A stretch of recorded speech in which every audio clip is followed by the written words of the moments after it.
Good morning students. जैसे कि आपको पता है कि अब हमने लेसन नंबर 4 जो है वो स्टार्ट कर रखा है।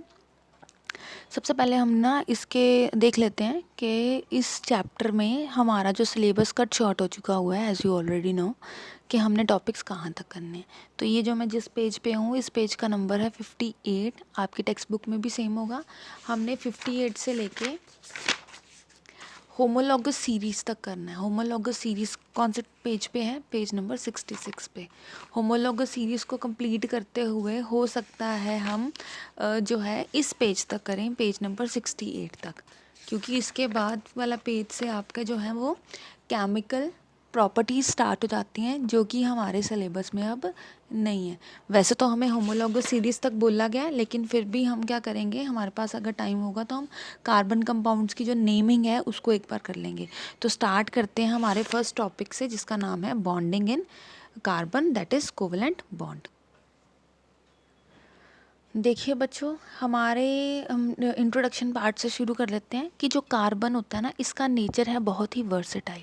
वर्सेटाइल मतलब कि ये हर फॉर्म में जो है वो होता है। हर चीज़ जितनी भी हमारे आसपास थिंग्स प्रेजेंट होंगी, ये उनमें जो है कार्बन प्रेजेंट होगा। लेकिन एक ही चीज़ है जिसमें कार्बन प्रेजेंट नहीं होता, डेट इज़ H2O, वाटर। सिर्फ वाटर ये एक ऐसी चीज़ है जिसमें कार्बन प्रेजेंट नहीं होता। उसके अलावा आप जितनी भी लिस्ट बनाएंगे ना, मेटल से बनी हुई चीज़ें, ग्लास से बनी हुई चीज़ें और कोई भी और चीज़ें, उनमें जो है कार्बन प्रेजेंट होगा ही होगा। अब जो कार्बन, जो हमारी अर्थ क्रस्ट में जो कार्बन है ना, वो है 0.02%।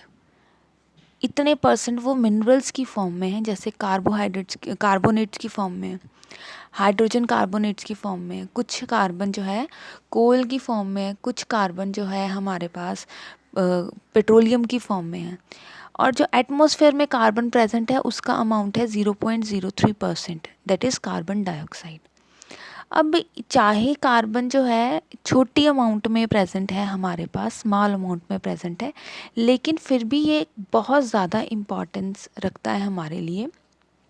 छोटी सी एग्जांपल से हम डिस्कशन को शुरू करेंगे। जो कार्बन, आपके पास जो कोल होता है वो भी कार्बन की फॉर्म है। आपके पेंसिल्स के जो सिक्के होते हैं उनमें लेड होता है, सॉरी ग्रेफाइट होता है, ग्रेफाइट, वो भी किसकी फॉर्म है? कार्बन की फॉर्म है। जो डायमंड है, रिंग्स वगैरह में डायमंड्स लगे होते हैं, वो भी किसकी फॉर्म है? कार्बन की फॉर्म है। तो आप यहाँ से देख सकते हैं कि इतना वर्सटाइल नेचर है कार्बन का। अब हम बात करेंगे बॉन्डिंग की। Bonding in carbon, that is covalent bond. Bond बच्चों दो तरह के होते हैं, आयनिक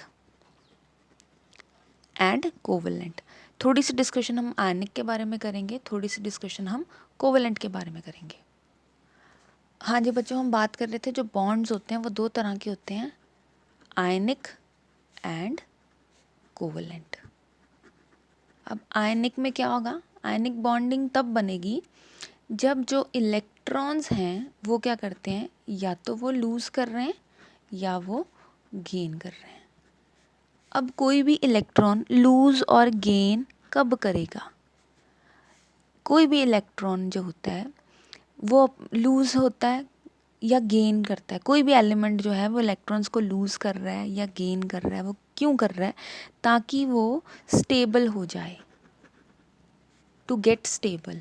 अब कोई भी चीज़ स्टेबल क्यों होगी? आपने क्लास 9 में ना इलेक्ट्रॉनिक कन्फिग्रेशन पढ़ा होगा। इलेक्ट्रॉनिक कन्फिग्रेशन आपको पता है, ये हमारे पास एटम होता है। एटम के सेंटर में क्या होता है? न्यूक्लियस, जिसमें प्रोटॉन्स और न्यूट्रॉन्स रहते हैं। एटम न्यूक्लियस के बिल्कुल बाहर क्या होते हैं? शेल्स होते हैं, जिनमें क्या प्रेजेंट होते हैं? इलेक्ट्रॉन्स प्रेजेंट होते हैं। और ये शेल का नाम डाला होता था हमने KL। के शेल में ज़्यादा से ज़्यादा 2 इलेक्ट्रॉन्स आ सकते थे। एल शेल में ज़्यादा से ज़्यादा कितने आ सकते थे? 8 इलेक्ट्रॉन्स आ सकते थे, अगर आपको इस तरह से याद हो, था ना इस तरह से। अब जब भी यहाँ पे के शेल में 2 है, एल शेल में अगर 6 है ना, तो क्या होगा कि इसके पास 2 इलेक्ट्रॉन्स और आ सकते हैं। ठीक है, अब वो इलेक्ट्रॉन्स को गेन करना चाहेगा, कोई भी जो एटम होता है ना वो इलेक्ट्रॉन्स को गेन करेगा या लूज़ करेगा सो दैट कि वो उसकी इलेक्ट्रॉनिक कन्फिग्रेशन कंप्लीट हो जाए। इलेक्ट्रॉनिक कन्फिग्रेशन मतलब जो उसके शेल्स का नंबर है ना वो सेम रहे। जैसे के शेल में 2 आ सकते हैं इलेक्ट्रॉन, तो वो चाहेगा कि मेरे पास 2 इलेक्ट्रॉन हो।